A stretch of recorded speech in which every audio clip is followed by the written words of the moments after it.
দু-পাঁচটা নওশাদ সিদ্দিকীর মতো যদি সেন্টারে পাঠানো যেত, তাহলে বিল করার সাথে সাথে চেয়ার ছুঁড়ে মারত।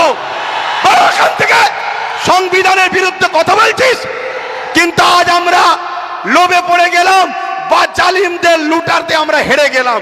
কিন্তু মনে রাখবেন, এই লড়াই অনেক দিন কালের। আগামী দিন অস্তিত্ব বাঁচাবার জন্য যেমন আমাদেরকে রাজপথে সংবিধানের অধিকার নিয়ে লড়াই করতে হবে, ঠিক তেমনি সংবিধানের অধিকার নিয়ে নিজেদেরকে বাঁচার জন্য, নিজেদের অকাপ বাঁচাবার জন্য একটা চেয়ারের পায়ারও দরকার আছে না নাই? জোর আছে না নাই? মনে রাখবেন, আমাদের ঘরে এখানেও দরকার, ওখানেও পাঠাতে হবে। যখনই সংবিধান বিরোধী কিছু কথা হবে, তখনই তারা লড়বে। আজকে বলুন, আব্বাস সিদ্দিকী ভুল করেছিল? ভুল করেছিল। এই গত দুদিন আগে পার্লামেন্টে, আমার পশ্চিম বাংলার বিধানসভায় ওয়াকফ নিয়ে আলোচনা হচ্ছিল। বড় বড় দাঁড়িয়ে রাখা মৌলী সাহেব কলকাতায় দাঁড়িয়ে বড় বড় ফুটানি দিচ্ছিল, ওর মধ্যে ঢুকে একটা ওয়াকফের পক্ষে কথা বলেনি, একটাও কথা বলেনি।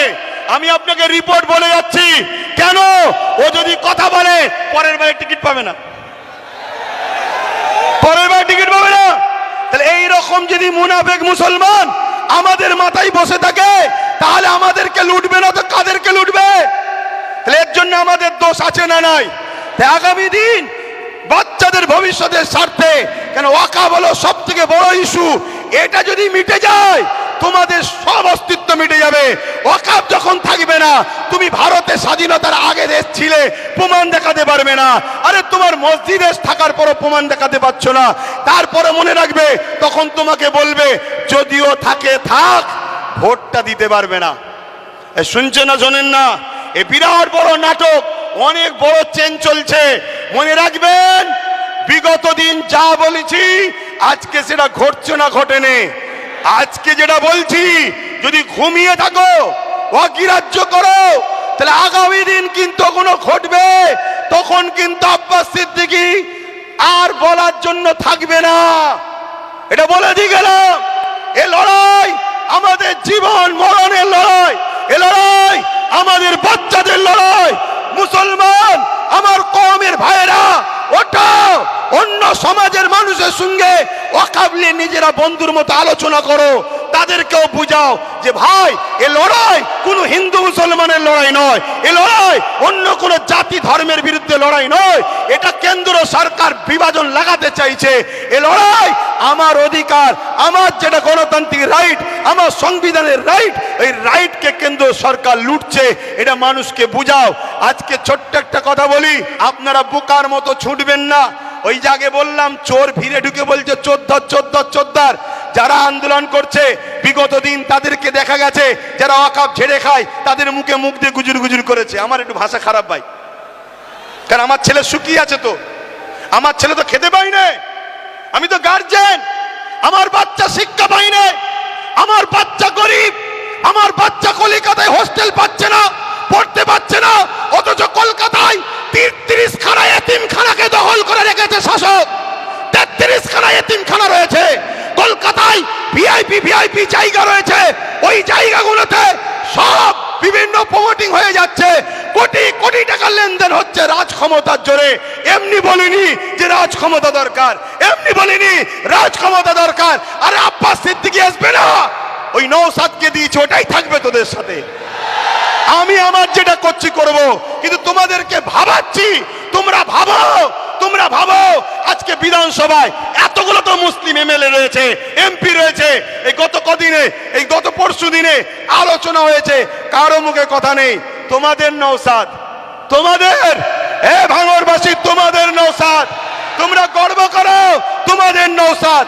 তোমাদের এই ভাঙড়ে পাওয়ার গ্রিড যখন তৈরি হয়, 3 বিঘে ওয়াকফ জায়গা ঝেড়ে নিয়েছে। আমি বলে যাচ্ছি, মিলিয়ে নাও, 3 বিঘে ওয়াকফের জায়গা পাওয়ার গ্রিডের নামে নিয়েছে। পাওয়ার গ্রিডের প্রয়োজন আছে না নাই ভাঙড়বাসী জানে, ও বিষয়ে যাচ্ছি না। আরো জায়গা আছে তো, কিন্তু ওয়াকফ নিবি কেন? কথা বুঝে আসছে? আজকে আজমির শরীফে নাকি, আজমির শরীফে নাকি হিন্দু ভাইদের কোন একটা বিশ্বাস, শিবলিঙ্গর কি ধর্মীয় একটা কিছু ব্যাপার আছে। আমি ভাই কারো ধর্ম নিয়ে বেশি কথা বলা পছন্দ করি না, এটা প্রেমের জিনিস। কিন্তু আমি আমার হিন্দু ভাই, সনাতনী ভাই, শ্রদ্ধার সাথে জানাচ্ছি, বলুন তো ভাই, যখন গাজা খাজা গরিবে নওয়াজ হুজুরের রওজা তৈরি হয়, আজ থেকে প্রায় 800 বছর আগে আলাউদ্দিন খিলজি তখন ছিল, তখন তো হিন্দুস্তানে হাজারো লাখো হিন্দু ভাইয়েরা ছিল, আজমিরেও ছিল, কই তখন তো কেউ কথা তোলেনি যেটা আপনি শিবলিঙ্গর আমাদের তীর্থভূমি আছে সেটাকে ভেঙে কেন আপনি করলেন?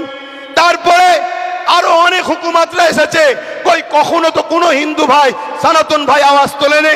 তারপরে ইংরেজ এসেছে, আজকে আমার দেশে এই বিজেপির অটল বিহারী বাজপেয়ী সাহেব এসেছে, কই তখন তো আওয়াজ ওঠেনি। এটা শুধুমাত্র আমাদেরকে ব্রেন ডাইভার্ট করছে, হিন্দু ভাইদের করে বোকা বানানো হচ্ছে। শ্রদ্ধার সাথে বলছি, আপনারা নিশ্চয়ই জানেন এলআইসি কে বিক্রি করে দেওয়া হয়েছে। এলআইসিতে চাকরি গেছে কাদের? খারাপ নেবেন না, এলআইসি মুসলমানরা চাকরি করে না, আমার হিন্দু ভাইদের চাকরি গেছে। হকারকে বন্ধ করে দেওয়া হয়েছে, কাদের কাছে চাকরি বলুন? আমার হিন্দু সনাতন ভাইদের।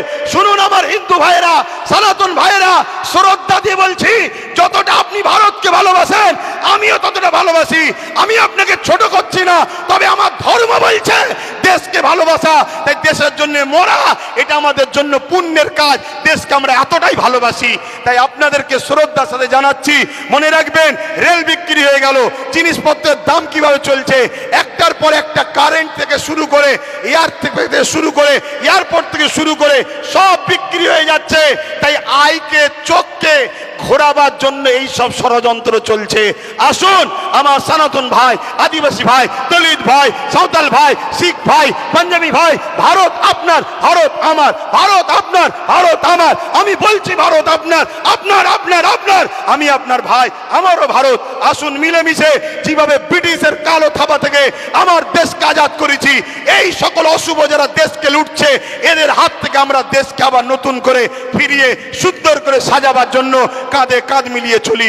মনে রাখবেন আমার সনাতন ভাই, আদিবাসী ভাই, দলিত ভাই, সাঁওতাল ভাই, ভারতবর্ষ হলো একটা গাছ, একটা গাছ, একটা বট গাছ বলেন আর যে কোনো গাছ বলেন, একটা শক্তিশালী বড় গাছ। এই গাছের অনেক শিকড় আছে, এই শিকড়ের নাম একটা সনাতন, একটা আদিবাসী, একটা দলিত, একটা সাঁওতাল, একটা বাগদি। মনে রাখবেন আমার ভাইয়েরা, একটা শিকড়ের নামও মুসলমান। যদি একটা শিকড় কাটে গাছ দুর্বল হবে, অর্থাৎ দেশ দুর্বল হবে। মনে রাখবেন আমরা কারো দয়াতে খাই না, আমরা খাই রাজ্জাক আল্লাহর দয়াতে খেয়ে থাকি।